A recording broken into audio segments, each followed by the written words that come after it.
Olá, gente! Estamos aqui de volta para finalizar com a nossa conferência de matriz óssea. Nós vamos dar início agora ao terceiro e último vídeo desta conferência. Lembrem-se que no final do vídeo passado, do vídeo 2, eu passei uma questão para vocês resolverem. Vamos dar uma olhadinha nessa questão e resolver juntos? Bom, a questão lançada para vocês foi a seguinte. No CDP Ai Se Eu Me Quebro, iremos estudar um importante sistema de nosso corpo e principalmente os mecanismos de formação e degeneração do tecido ósseo. Nesse contexto, analise as afirmativas abaixo. Afirmativa 1. O tecido ósseo apresenta abundante substância extracelular calcificada, denominada matriz óssea. 2. Os osteoblastos são células do tecido ósseo encarregadas de produzir a parte orgânica da matriz óssea. 3.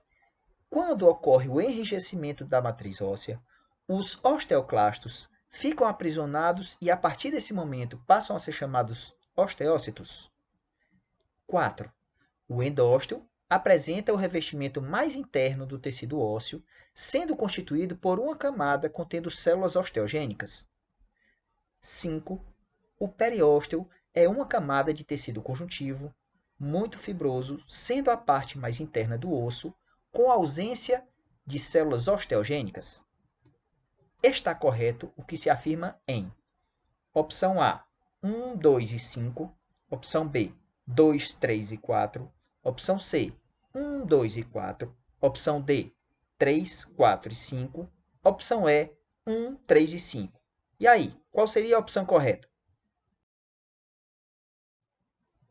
Esse é o gabarito da nossa questão, onde as afirmativas 1, 2 e 4 são verdadeiras e as alternativas 3 e 5 são falsas. Por que as alternativas 3 e 5 estão falsas?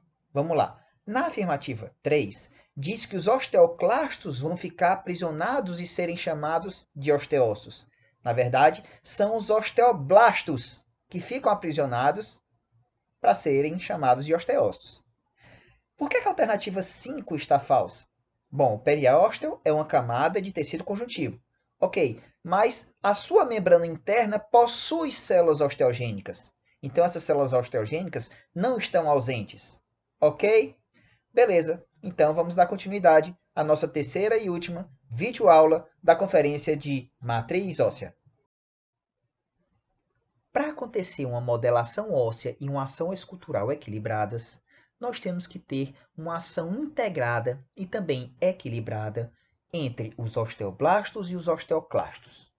Nesta imagem, vocês percebem que existe uma balança, e na lateral esquerda dessa balança estão os osteoblastos, e na lateral direita da balança estão os osteoclastos. O que vai acontecer com essa balança quando a ação dos osteoblastos estiver maior do que a ação dos osteoclastos? E o que vai acontecer com essa balança quando a atividade dos osteoclastos estiverem maior do que a atividade dos osteoblastos? Vamos verificar?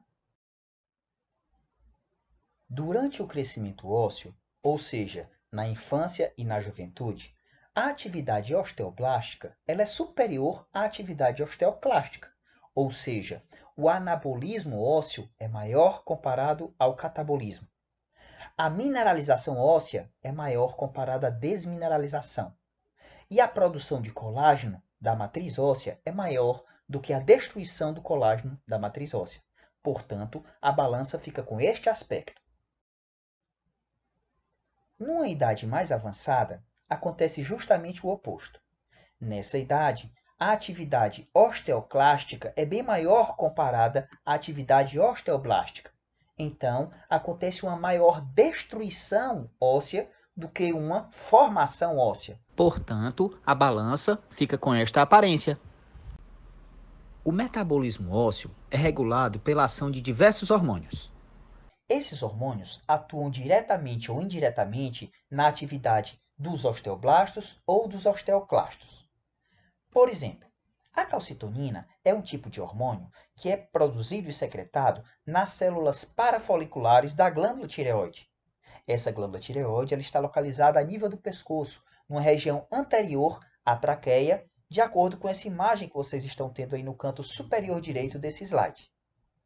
A ação da calcitonina é de reduzir a concentração de cálcio no sangue. Vamos já explicar um pouco melhor sobre isso. Bom, o que a calcitonina vai fazer? Ela vai agir fazendo com que a atividade osteoclástica e a formação de novos osteoclastos diminua. Essa é uma ação direta.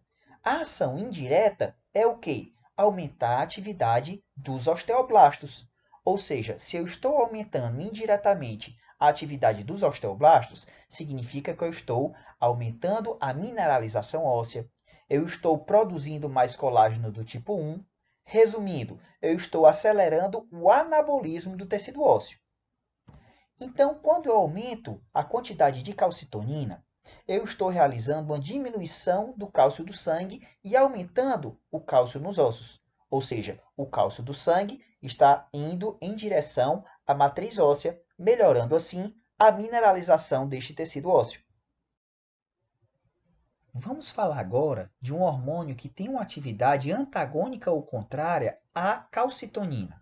Esse hormônio é o paratormônio, que é secretado por células principais e oxifílicas localizadas nas glândulas paratireoides. Nós temos cerca de 4 glândulas paratireoides, que são pequenininhas, do tamanho de um caroço de arroz. Essas glândulas estão localizadas numa região posterior à glândula tireoide. O que é que esse paratormônio realiza? Ele aumenta a concentração de cálcio no sangue, porque a sua ação é aumentar a ativação dos osteoclastos, fazendo assim a liberação dos sais ósseos. Então, se eu tenho um aumento da atividade do paratormônio, eu vou ter uma diminuição do cálcio nos ossos e um aumento do cálcio do sangue. Vamos fazer agora um resumo desses dois hormônios que a gente acabou de comentar. Lá na tireoide, acontece a produção da calcitonina. Lá na paratireoide, acontece a produção do paratormônio.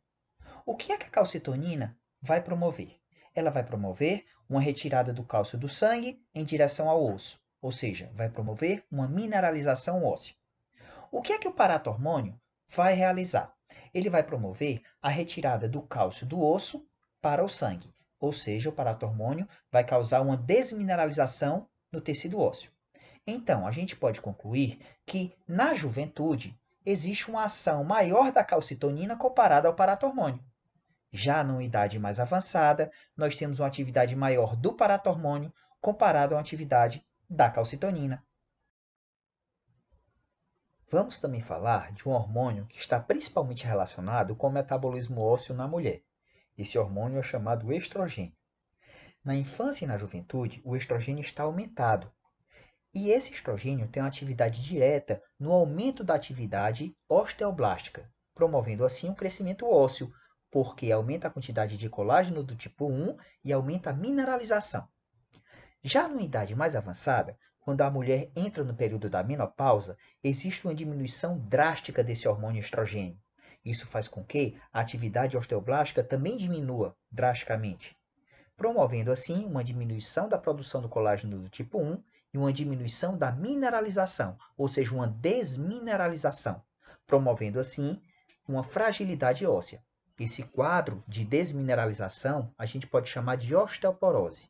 E a mulher que possui osteoporose, ela tem uma maior tendência a ter fratura nos seus ossos. O hormônio de crescimento, conhecido também como somatotrofina, também tem relação com o metabolismo ósseo.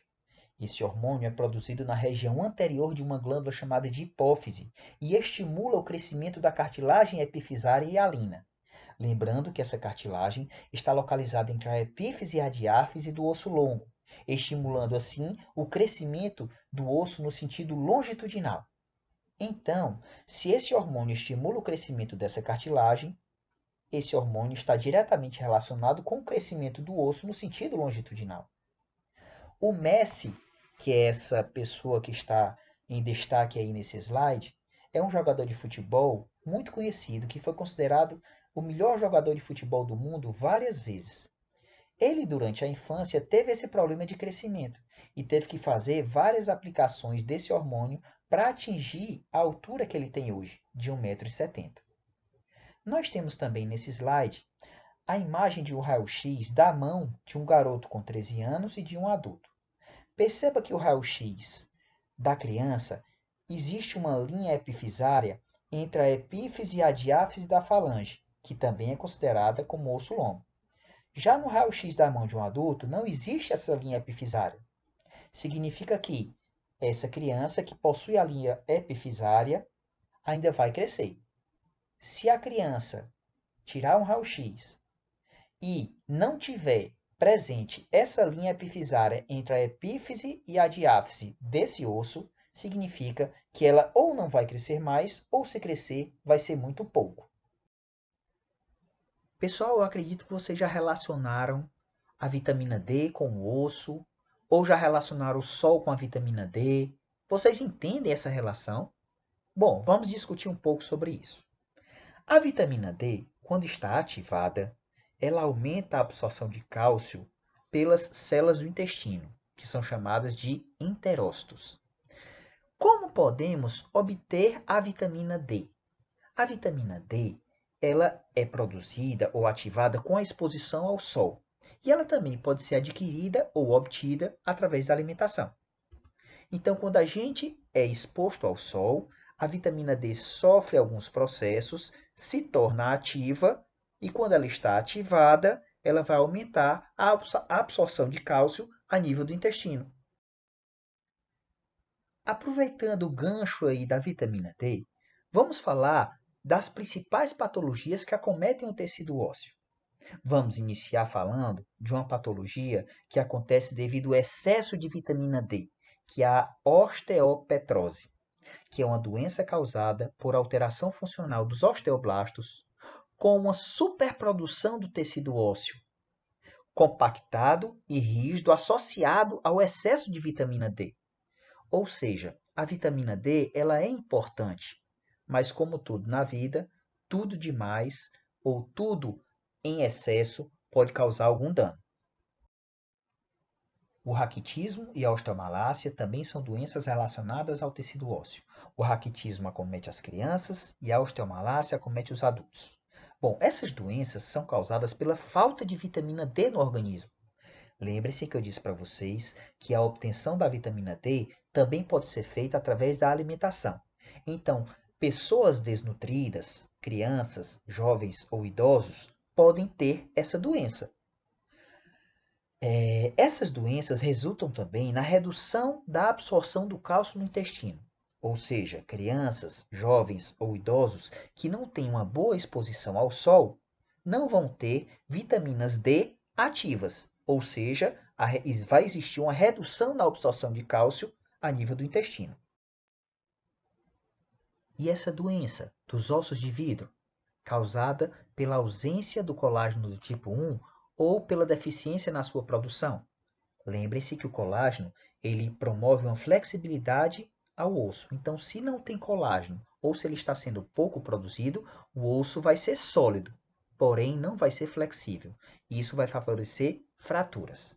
Quando essa doença ela é diagnosticada no período pré-natal, esse feto pode nascer sem vida devido a algumas fraturas que podem acontecer. Essa doença também pode acometer outras idades. A osteoporose já foi comentada anteriormente, mas vamos tentar nos aprofundar um pouco mais. Osteoporose significa que o osso está mais poroso. Por que o osso vai estar mais poroso nessa patologia? Porque existe um desequilíbrio entre a atividade do osteoclasto e o osteoblasto. Nessa doença, o osteoclasto está com atividade maior comparada ao osteoblasto, ou seja, existe uma maior desmineralização óssea. Existe a perda de cálcio e fósforo, e isso faz com que o osso fique mais frágil. Percebam que a gente tem duas imagens aqui nesse slide. Uma imagem do osso normal e uma imagem do osso com osteoporose. O osso com osteoporose tem mais poros comparado ao osso normal. Então, a gente pode falar que um osso com osteoporose possui mais poros, ele é mais frágil e está mais suscetível a fraturas. O tratamento da osteoporose deve ser feito de duas formas. Um tratamento farmacológico com o uso de medicamentos de forma contínua e um tratamento não farmacológico, onde vai incluir várias atividades. Essas atividades vão desde uma alimentação saudável até a prática de atividade física.